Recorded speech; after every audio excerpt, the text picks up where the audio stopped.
2.5 minutes. My god, I did not do this community justice in the slightest. There are few games that have had anywhere near the same impact as Team Fortress 2. Releasing in 2007 by Valve, this game would pioneer the hero shooter genre, which would become a staple of gaming for years to come. But none of them were able to recapture TF2's all-star cast of 9 iconic characters, all with their own short movie showcasing their unique personalities. The game immediately saw an influx of die-hard fans. With a brand new goldmine in their hands, Valve would keep the momentum going with updates, adding new maps and weapons to the sandbox. These would only grow the player base even more. TF2 was unstoppable. It felt like it was only gonna get better and better as time went on. Pyromania, Man vs. Machine, Robotic Boogaloo, Two Cities, Love and War, End of the Line, Gunmetal, Invasion, Meet Your Match, Jungle Inferno. What? Where did the updates go? They just abruptly stopped. They still do seasonal events and occasionally fix bugs, but new content hasn't been added in almost 7 years. Worst part is, the anti-cheat hasn't been upgraded at all since then. So as a result, the game has become overrun with hackers. Official matchmaking is barely playable, so people have had to rely on community servers. But why? The player base wasn't majorly declining, neither was the revenue seemingly. Meet Your Match was controversial, but it certainly didn't look game ruining for most people. They never publicly announced they were done, and nothing about Jungle Inferno even remotely suggested it was a swan song. It was a very typical update, yet they still randomly decided to just pack everything and leave. To say this silence has driven the community insane is an understatement. It's gotten to the point where players were genuinely excited over simplistic snake models being added to Snake Water. They've gone absolutely mental. Just look. Y'all need to make more Scout Gabe. What if Sniper's ammo pocket was on the left side of his vest? What if Heavy was a B? How would it impact the game experience? I've been playing a lot of TF2 recently, and I wanted to know if anyone knew what this number meant. I left a pair to spoil, and it kinda looks like Spy. How to walk. How to shoot, how to make meth as a TF2 engineer. TF2 mercs ranked by how fun it would be to break their legs. TF2 Heavy head patting a seal. The not safe for work version is in our Patreon right now. What if the Girardi was yellow? Could this mean we're getting Heavy update soon? It says expiration date like the oh shit. Not TF2 related, but check out this cool fucking space dog. Cool indeed. Fun fact, Saxton Hale is actually an anagram for hot anal sex. Talking about PL Badwater for 12 hours? TF2 melee weapons ranked on if I'd shove them up my arse or not. What if the Scout was black? What if the Demo Man was white? Guys, Team Fortress 2 just released on Steam! If you could add a 7th class to TF2, what would it be? Found an old photo of my dad playing TF2 for the first time. 1998. 2,500 hours in, and I just realized that the 4 slices of the TF2 logo represent the 4 players on each of the 6 teams. That's right, there's so little to talk about right now, they've resorted to just straight up revising history. For a while, the community gaslit itself into thinking there was a removed 10th class called the Madcap, complete with lore on why he was removed and even his own theme.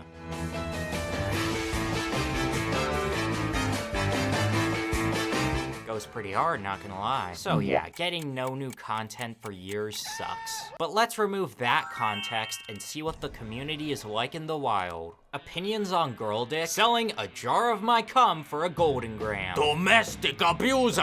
Will I speedrun domestic violence? Can I rip and murder you? I'm good. Truly thought-provoking political commentary in the TF2 chat. Your crush it. I love the booty. Commies get hanged has joined the game. Sir, your pants are down! Oh god, Dr. Sex is invincible. We can't stop him. Dr. Sex. Guys, I never knew this. How dost Marasmus spawn? You need to confess that you're gay 3 times in voice chat, then he appears. Stop fighting. My autism gets triggered when you fight. Mentally challenged banana. Alone. Have you guys heard about the last Skibbity toilet drama? By Palestinian sniper gang. Average CP and hold up. Control point is a game mode in TF2 that the game abbreviates to CP. So this man is innocent. Blame Valve for the unfortunate acronym. One time I started up TF2 and the scout had hyper-realistic bloody eyes and he screamed at me. Real. As a normal Pokemon fan, I do not appreciate those usernames. Get real. Yep. Team Fortress 2 players are very weird. Now, one of the reasons TF2 has lasted so long is its huge assortment of cosmetics. In fact, it's pretty much the only thing Valve adds to the game nowadays. It was a novel idea when it first debuted, but now, of course, it's incredibly oversaturated. TF2, though, takes it a couple steps further. For one, you can actually trade these items for different ones, or even sell them for real-life money. Because of this, there's a whole in-game economy of players trading their way up to the rarest items of all. A YouTuber named El Maxo managed to drive up demand for one of the worst weapons in the game, the Lollychop. But the most expensive item ever sold was bought for $30,000, and it was a pair of antlers, with cool effects and spells added to it, but still, it's fucking antlers. He spent actual money though, so good for him, cause someone traded their family dog for some items. It's not as bad as it sounds though. It was two close IRL friends, and the initial owner was unable to care for it. If you want to get into this economy and make some big money, don't. It's in no way a viable source of income, and thanks to bots, most items have become so unprofitable now that you have no choice but to buy your way to the top with your own money. Trust me, I learned the hard way. But anyway, the other thing that truly sets TF2 apart from the crowd is that it's easily the most customizable out of them all. Not only do you get 4 slots for cosmetics that can be painted with all sorts of colors and effects, as well as 8 slots for taunts, which can also have effects, but they let you give a custom name and description to any item for people to see. I'm sure people will use this feature responsibly.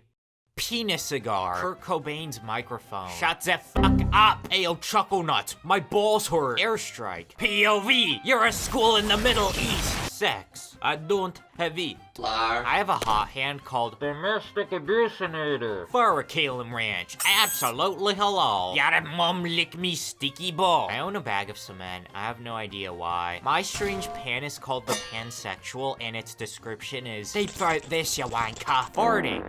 This item costs thousands of dollars. Clover has renamed their Quick Fix to Quick Fix that heals gay people. You know what this is. You know what this weapon is. The classic, or the pan? Man milk. I Beat My Wife Daily has renamed their Flying Guillotine to... Did I mention this game is a straight up clan meeting at times? Oh, what? You're live on Twitch?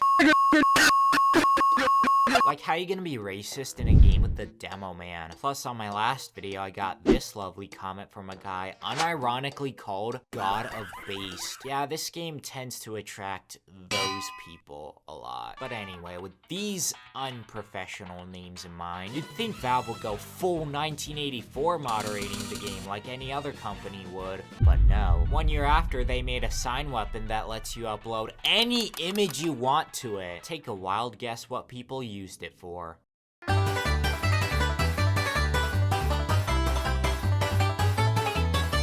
And then, most daring of all, they added something special for someone special. A $100 in-game ring you propose to another player that, if accepted, sends a notification congratulating them to everybody currently playing TF2. The ring can be named whatever you want. Could this have gone any other way? Your mom has accepted my cocks, something special for someone special. Gay sex receiver has accepted gay sex providers, gay sex. Pushwagon has accepted Ravens, big ol' fat floppy donkey dick. Spim has accepted cum concoctions, cum ring.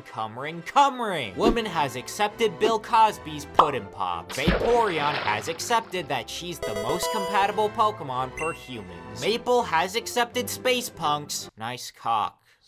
step, bro.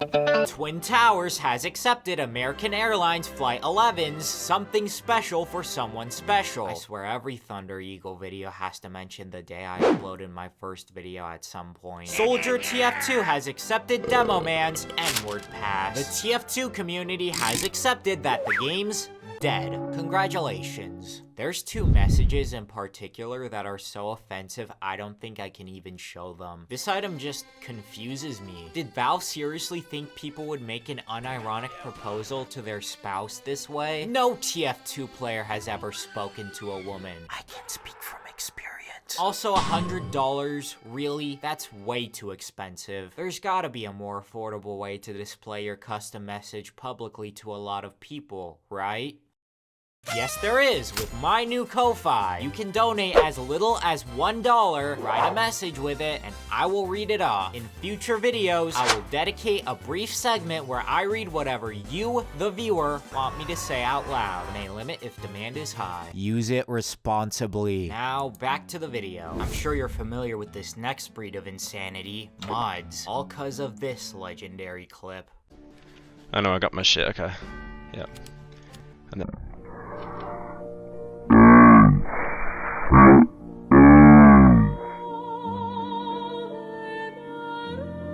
this female pyro mod you see right here, there's a whole multiverse surrounding it. You could have her in a bikini, winter clothes, steel armor, buff, low poly around her ass, a reskin for the ambassador, which is a spy weapon, not a pyro weapon. You had one job. There's femboy pyro too. Plus there's fem scout.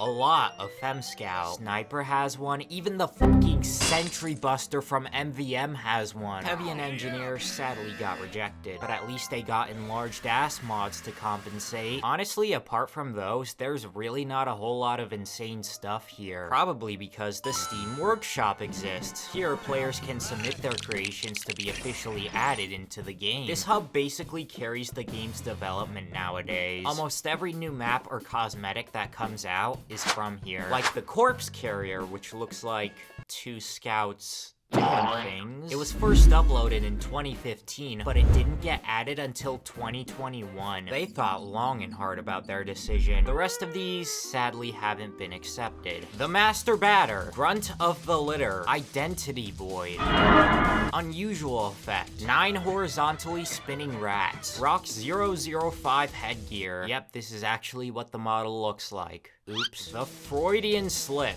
Oh dear god. Scout has a drink helmet with his signature bonk atomic punch, so why not give it to the sniper with his piss? Scout Biddy Toilet. You know, sometimes I wonder what Valve's official opinion on the colossal popularity of Skibbity Toilet is. They were the ones who made the assets and software. Should also bring up that this is where the model for the Madcap originated from. Poor guy got his wish only for it to be removed because players hated it. And yes, they try to turn the characters female here too. Oh, and how could I forget? Big Slappy. Someone submitted this to the workshop, and Valve banned it. Then unbanned it. Then banned it. Then unbanned it. Banned it, unbanned it. Banned it, unbanned it. Banned it, unbanned it. Banned it, unbanned it. They cannot make up their mind with this one. For better or for worse, the workshop is where the TF2 community truly expresses its creativity. For this last segment, I want to briefly do a lightning round of two very bizarre players that have gained notoriety. Bingsoy. He got the attention of the aforementioned El Maxo because he played the game really weirdly. He would try all kinds of unorthodox strategies. One minute he'd be a pro at the game, the other he'd do things like walk backwards off the map. His community ended up discovering several different YouTube channels of his, and even his own website dedicated to how he plays the game. He didn't like to communicate through text or voice chat, so when one person decided to interview him, he would shoot out letters one at a time to spell words out. It took them 2 whole hours to get through all the questions, so Maxo decides to DM him questions of his own, and this time Bingsoy answers them with some really well done pixel art. Turns out, he's just an introverted guy who just wants to have fun in a game that is otherwise filled with drama and negativity. Aw, that's sweet. Less wholesome, though, is Sketchek, a skilled pyro player who gained a lot of traction on his YouTube channel, until one day when he announced in a video that he was terminally ill. He stopped uploading a short while after, which his viewers assumed meant that he passed away. The community was heartbroken and they paid their condolences. Valve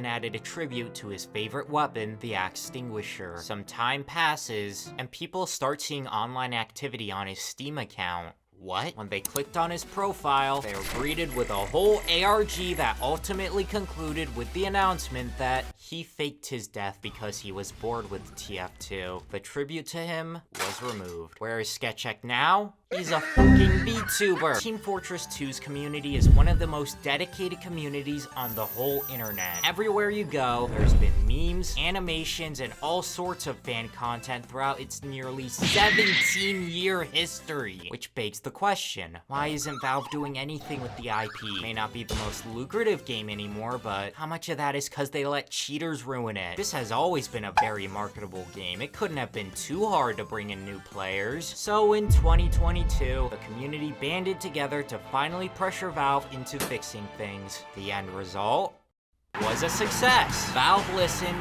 cleared the cheaters out, and all was well.